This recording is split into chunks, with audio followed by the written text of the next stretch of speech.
Thank you for joining us for the final part in how to build a website for a small business. And if we're looking at Google and search engine optimization, we can't really do that without considering social media and newsletters and how you connect with individuals and connect to people that like your products.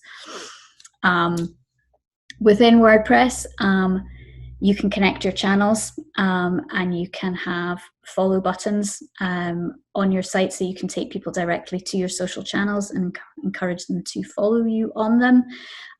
You can do that using a WordPress widget. You can, if you want to, upload your own icons to match your site and just create bespoke links with those images. If you want something that's looks a bit fancier than the WordPress default ones. Or you can use a page builder widget, which again gives you more customization in terms of how those icons look, so that it's not just the standard ones. If you want to do something that, for example, that matches your color scheme, you can do that using your own images or with a page builder to do that. You also want to encourage people to share your content, because that will ultimately help you across the board. It helps with your Google rankings. The more people that are seeing your content, the better. And one of the key ways to do that is to share your content and to encourage other people to share your content. WordPress has built-in sharing and publicizing features that you can use. So you can set it to have sharing buttons at the bottom of every post on your pages. And it also has a feature called Publicize, which you can connect your channels to. And then when you're publishing a post, you can auto publish to your social channels. That's a simple way to do it, but it doesn't give you an awful lot of customization on how that is shared. It basically shares the title and a featured image for that content.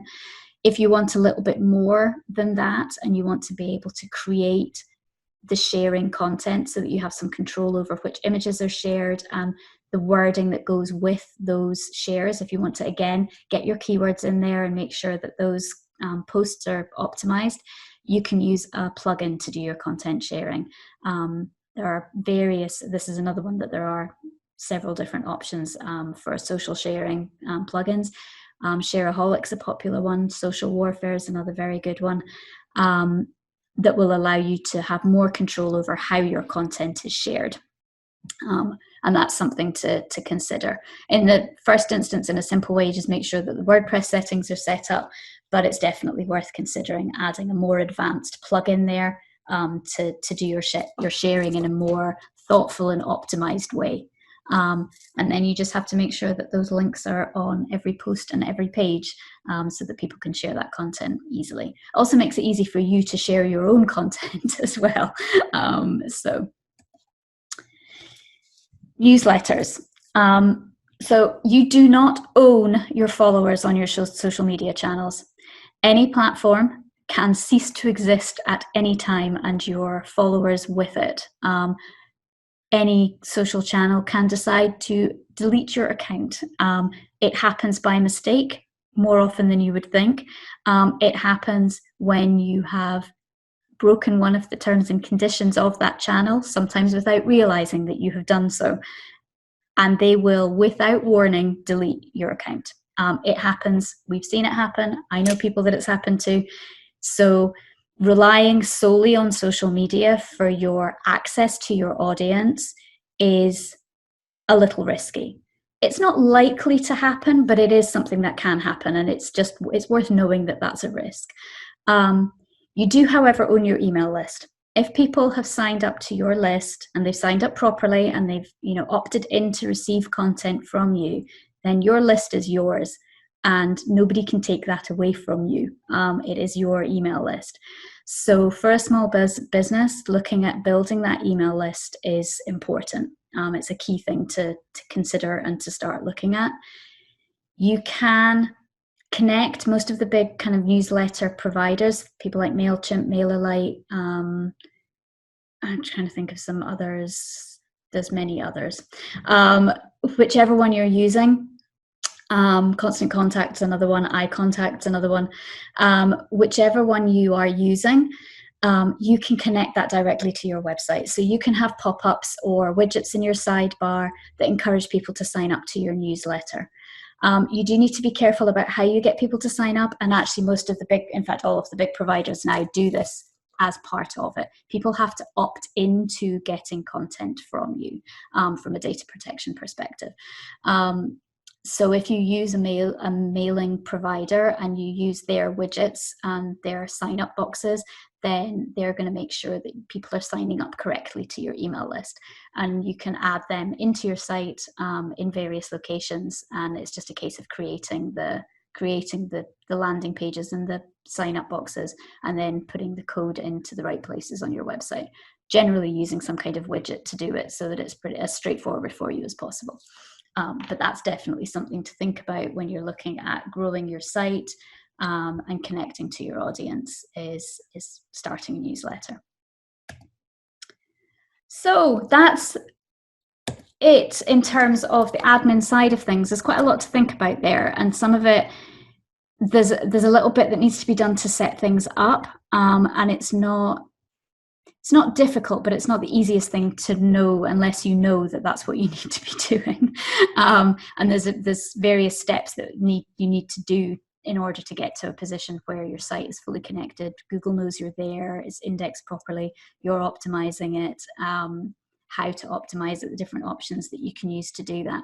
And some of it just takes a bit of experimentation for your type of content and what you're doing. But once you've done all of that, making sure that you are actually connecting to people via social media and newsletters, it's great to have that site, but if nobody's finding you and nobody knows it's there, then all that hard work isn't working for you. So it's all part of the same thing. You can't kind of do one without the other. So hopefully this has given you a kind of a good overview of what you need to consider without scaring you too much, because there is a lot when you first start. A lot of it is a one-time thing though, and once it's set up, it's done, and then you can focus on content and sharing and writing and reaching people. But there are a number of things that you really need to do in the background first to make sure that everything's set up properly and as effectively for you as possible. We are here, we can help, we can walk you through it, we can teach you how to do it, we can show you what you need to focus on, and we can go at the pace that works for you in terms of moving that forward, and focusing on the things that are most important, prioritizing for each individual what are the most important things to do at that moment in time. Yeah, I left a bit of time today because I wanted to be able to have time for some questions and chat. Or if there's anything that you'd like to look at, I've got a few screens open to like show you Google Analytics and the Search Console, etc., and an online store and things if you want to have a quick look at those. Otherwise, if there's questions or anything you just want a general chat about the topic, then now is the time, because we have, yes, about 15 minutes. I do have a question. How important is having a newsletter for getting information out to people? Well, you have a number of ways that you can get information out to people. You get it to people when you publish it on your site. You get it to people when you share it on social media. A newsletter allows you to reach people directly though. When you publish it on your site, you hope that it gets out there and that people see it without you telling them to go and look at it. When you share something on social media, a certain proportion of your followers will see it, but the algorithms are such that not everyone will see it, because no one person can view all the content that they could possibly see in a day on Facebook or Instagram or anywhere, which is why the algorithms exist. It's to prioritize content, and that content gets prioritized based on what people have looked at before. So if people have interacted with your content in the past, they're going to be one of the first people that get to see it. But say you have 100 followers on a page, there's a good chance that only 5-10 of them might get it in the first instance. As soon as one of them likes it, the algorithm will start showing it to more people. But until somebody interacts with it, it won't really get shown to anybody else, because the algorithm is set to only show it to a certain percentage of your followers in the first instance. The benefit of a newsletter is that it goes directly into people's inboxes. Now, you'll still get a high not open rate, because that's just the way that newsletters work. Because again, our email inboxes are swamped with stuff. But if someone has signed up for your newsletter, they've already expressed a real interest in your content, because they've had to go to the effort of signing up to the newsletter, of actually saying yes to it. So you, in the first instance, you may get a higher return on a newsletter than you might do on social media. It really depends on how active your channels are. The advantage of a newsletter is that it gives you the opportunity, one, to highlight any new content that you've published. So it could be very simple. It could be a monthly newsletter that's just a, hey, here's what's new this month, with links to the content that you've published. It doesn't need to be any more complicated than that. Or it could be additional content. So kind of, if you sign up to my newsletter, you'll hear the news first. You'll get first access to new content, or you'll get access to promotions that other people don't get access to.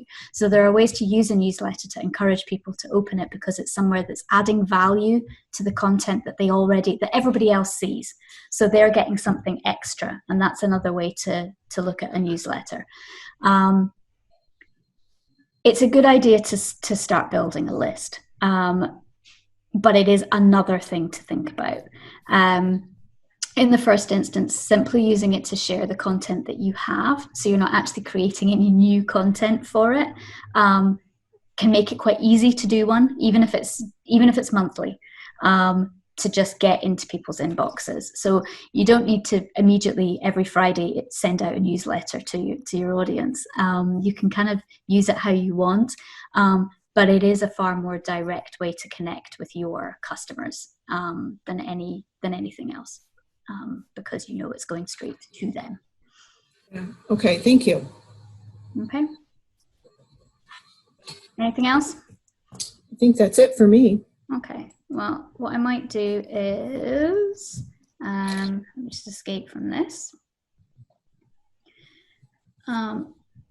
Just very quickly, as I have it open, I'll show you what Google Analytics looks like, just so that you've seen it. It will open. So Google Analytics can be quite overwhelming, and it's an entire subject all on its own. But really what you're interested in is looking at your audience and your acquisition. So looking at where people come from and what search terms they've used to get to you, because this can it can inform your strategy, because you can see what content has been successful and you can do more of that. It's a good way of getting extra information on, for example, Facebook posts or a Pinterest pin, to see how successful it has been, because you can see some analytics within those channels themselves. They do give you some insights into how many people have clicked on things and have looked at things and clicked on things. But you can see from Google Analytics, you can see far more detail as to where they came from. Did they go to that page? Did they then go anywhere else? How long have people spent on your site? There's a good amount of information there that can then help you inform your strategy going forward, in terms of what's successful or not. You can also use it if you've set up a campaign of some sort, like a newsletter. You can see if that was successful, if people clicked on the links within a newsletter. Did they actually come and read the content that you were trying to direct them to? Did they, you can see, did they only open the news? You can see from your newsletter provider that they opened it and that they clicked. But from Google Analytics, you can actually see which links were the most popular. Did that content work? Did people actually go where you wanted them to go? So there's a lot of information in there, and you can see. I'm not going to show you much in here because it's a bit overwhelming and there's an awful lot there. It's being very, very slow. Anytime you're waiting, it's when you want it to come instantaneously. So you can look, there's a lot of good overview screens there that show you, what you want is people come and then they stay, they go and have a poke around. And so that they look at more than one page within that session.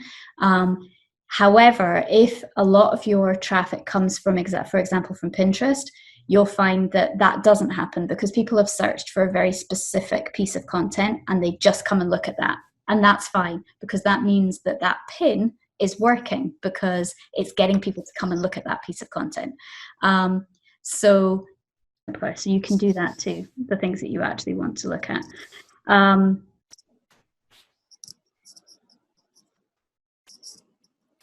So you can, if there are things that you're particularly interested in, so here you can see that we're getting, so a lot of it comes from search, which is good. That means that people are finding us, but we get a good chunk from social as well. And you can see what organic searches where people are getting, they've searched, and the landing page where those searches are taking them. And that's where a search console can be quite useful, which this is a search console thing here. And you can start to look at more detail in terms of, this is the error ones. Awesome, that's good.